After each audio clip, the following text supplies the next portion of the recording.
Alright, alright, alright. Ow, ow, ow, ow, ow, ow, ow, ow, ow, ow. Hey, what's up? I'm Allie, and welcome back to my channel. So, I have a really big book haul, actually. It's almost as tall as me sitting down because, I got sent some books, and then I acquired some books, and then I went to the library because that just wasn't enough, apparently.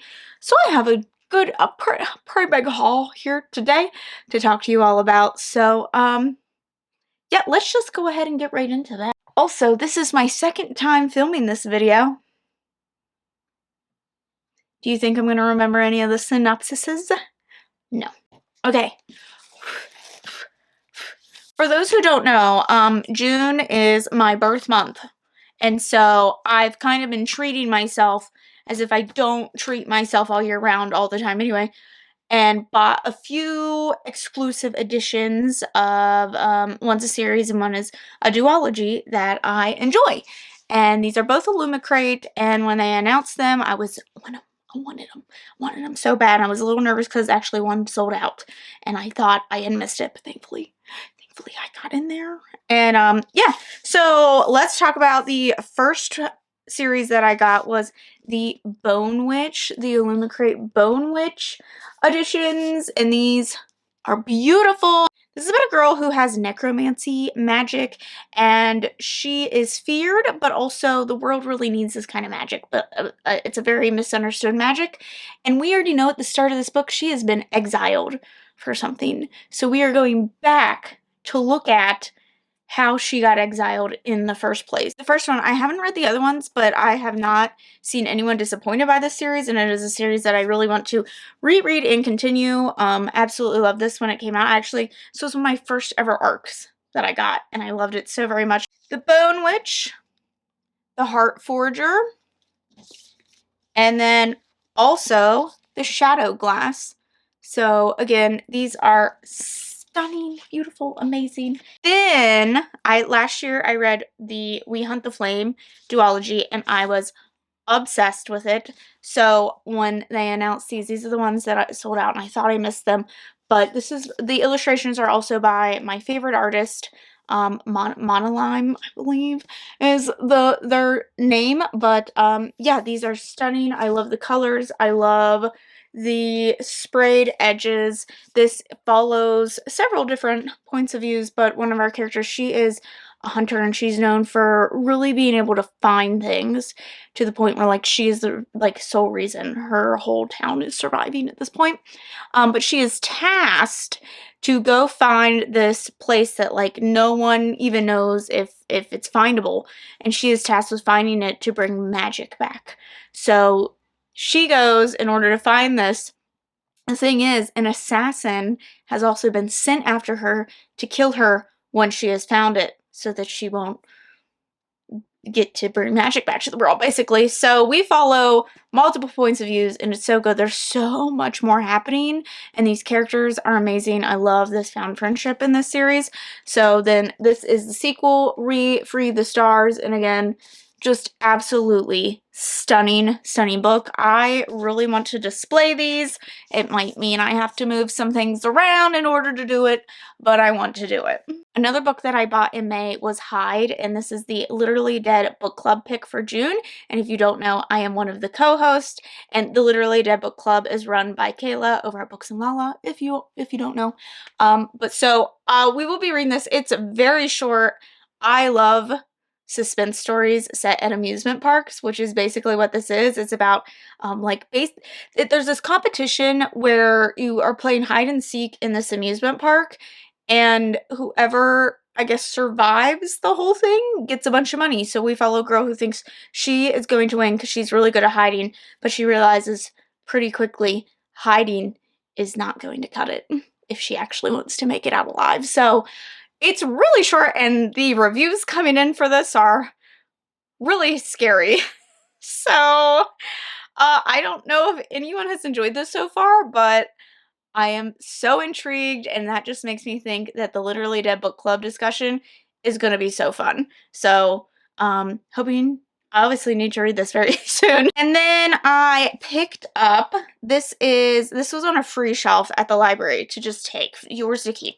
And I came across this and I had to have it. First of all, it's so stinky, but I don't care. It's old. And just look at this.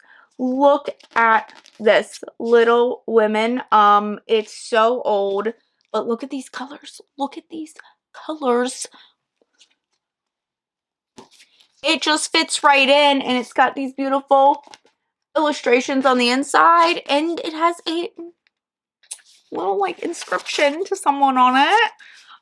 So I don't think this book has ever actually been read from, and it's in good condition. It is just smelly because it is an old book and you can tell it's been like sitting somewhere, but there are some really cool illustrations in this. So yeah, I'm like so excited to have come upon this. I've never read Little Women, but the fact that I even happened upon this, I was just thrilled.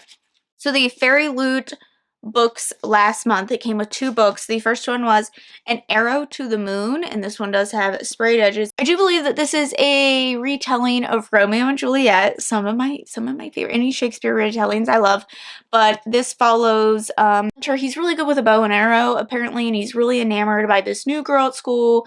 Now the new girl she is very magical. I think I'm assuming that there's some magical abilities in this because he seems to have some sort of power, and then she has like fireflies that follow her everywhere, and then like this big crack starts opening in the world, like in their town, and I guess him and her have to work together, but also their families are feuding, so you know that's not gonna work out. So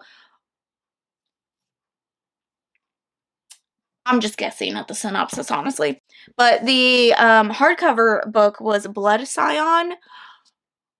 On this cover, oh my god, oh my god, oh my god, it's stunning. I am super into like this color scheme happening. This is about a girl who is a scion, which means like she can, I'm assuming she has like fire and whatnot abilities. But if anyone knew she had these abilities, she would be killed. Her mother puts her in hiding, and then her mother ends up going missing. So then she ends up going into the army to try to infiltrate the army while hiding her powers from them because they will kill her. So she tries to infiltrate, but the longer she is in there and learning more about her so-called enemy, the more confused she becomes about how she really feels and the tactics that they use and things like that. So, sounds really interesting. I love a good like undercover, what are we doing situation. And then I was sent, and then Sourcefire sent me Burn Down, Rise Up. Again, these colors, I am loving this color scheme, like this blue, the teal and the pinks and whatnot. It's giving me streamer vibes. That's what this is what I want my stream to look like. There's a bunch of disappearances happening in this town, and she's kind of avoiding it because she's like, there's no good will come from her, a young black girl, looking into disappearances. She thinks no one will take her seriously. Her crush's cousin goes missing, and so she decides to team up with him in order to investigate and help find out what happened to his cousin. There's also this mysterious illness going around, and then her family comes down with the illness. So they believe that they are tied together, and that it's all tied to this urban legend called the Echo Game. Is that right? Yes, the Echo Game, which is basically where people are taken under the city to this different universe, world, whatever, and have to play the Echo Game, and they have to try to get out in order to survive. So they end up going and finding the Echo Game, and then of course they got to play the game. So I love a good game novel, and this one just seems really great. Oh my god, look at this little creepy stuff happening here on the cover. I like it. I like it. I do have all of this month's book of the month selections. This video isn't sponsored. They still did send me all of the selections for the month. So we have Woman of Light, and this is about an indigenous woman who is collecting stories about her family and her people and making sure that those stories do not disappear. We have The Lifestyle, which is about a woman whose marriage is kind of in shambles, and she comes up with this idea that they are going to become swingers, and somehow convinces her friends to also become swingers, and then apparently they think that this is all just going to work out fine, and then it gets way more complicated than they ever thought because some people from their past end up showing up to their little swinger party. So I think this sounds so interesting. I want what's going on? What y'all doing? Screwing? Then we have The Stardust Thief, which is about a woman who ends up drawing the attention of the Sultan, and he forces her to go in search of this magic lamp. So she travels with his oldest son and his 40 thieves and her bodyguard, and of course, chaos ensues, and there's magic, and it just sounds so good. Good things about this coming in, so that one seems intriguing.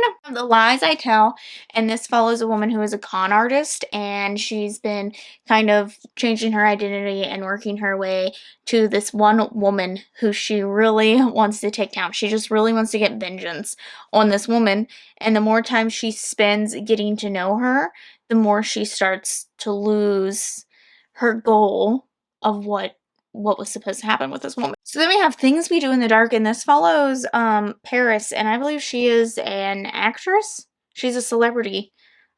She is arrested in her home when she is found in her bathroom covered in her husband's blood, and his dead body is there. So, yeah, but she's not worried about that. She's like, if I get convicted for murder, that's the least of my worries right now, because she doesn't want people to know the truth about her history. We are back in time, like 25 years earlier, about what happened that she is trying to hide, and it also involves some serial murders then as well. What you doing? What you doing, girl? Last thing that I got sent was actually from Aspasia, and she knows I collect the Goosebumps books, and came across Goosebumps, Horrorland, Say Cheese, and Die Screaming, and actually sent this to me. So thank you so much, Aspasia, for adding to my never-ending collection. I do think I don't have a lot of the Horrorland books, so this is kind of the start of more of my Horrorland. Last group that I have are the books that I got from the library. These are mostly graphic novels and manga. So the first thing I picked up was Homesick Pilots. This follows a band. I believe it's like a female punk band, and the lead singer has been missing for weeks, and she is found in this haunted house like weeks later, and no one really understands how she got there, why she's there, what's going on, what do the ghosts want, and does that mean their band has to stop making music? So I've heard really good things about this, and I love the art style in this, so I'm pretty excited about that. It's been a while since I have really found some. I'm trying to get back into graphic novels. I took a break for a while because I was having a hard time finding any, and now that I've taken a break, I'm just ready to take them all in and eat them all up. It's called Devil's Candy. I picked this up just because it looks cute as hell, okay? I'm pretty sure, like, that's me and that's Starzy. That's what I think of when I look at this. But this, I believe, is like a monster school setting. Devil High School, and day to day, it's a struggle to survive. So I'm wondering if this is just like high school drama, but deadly and like monsters and stuff. So like adult Monster High, maybe. I don't know. I'll let you all know if I ever get around to it. And then I did started Chainsaw Man online, but I was having a really hard time finding what seemed like not illegal copies. So instead I said, I'm just going to find them from the library. So I picked up the first and second volume because I was really enjoying the first one as I was reading it. So I am pretty sure I'm going to like the next two. I can't show you the covers of these because my library just covers them because they consider the front of mangas the back. So then they put all their information. Anyway, so yeah, I'm excited. This is about a boy who is almost killed and instead gets these chainsaw abilities, and then he goes and like hunts down, like he works as like a mercenary or something. And the last thing I picked up is Zom 100. And this is about like a zombie apocalypse is taken over, and it's about a guy who has a to-do list. Like he has a bucket list that he wants to do in the zombie apocalypse. I really like zombie books. Like I always tell myself I don't, but I really do. I know, like I'm drawn to them every time. Anyway, I think I'm missing some books. There are some books in my car and I'm too lazy. I did this the first time around. I didn't get them the first time around. I didn't do it this time either. So when I remember to bring the books out of my vehicle and into my home, we will see them anyway. That's too much talking. Let me know down below if you've read any of these books, how you feel about any of these books. If you want to read some of these books, just let me know. Don't forget to give this a thumbs up if you like this video. Don't forget to subscribe to see future videos from me, and I will see you in the next one. Bye!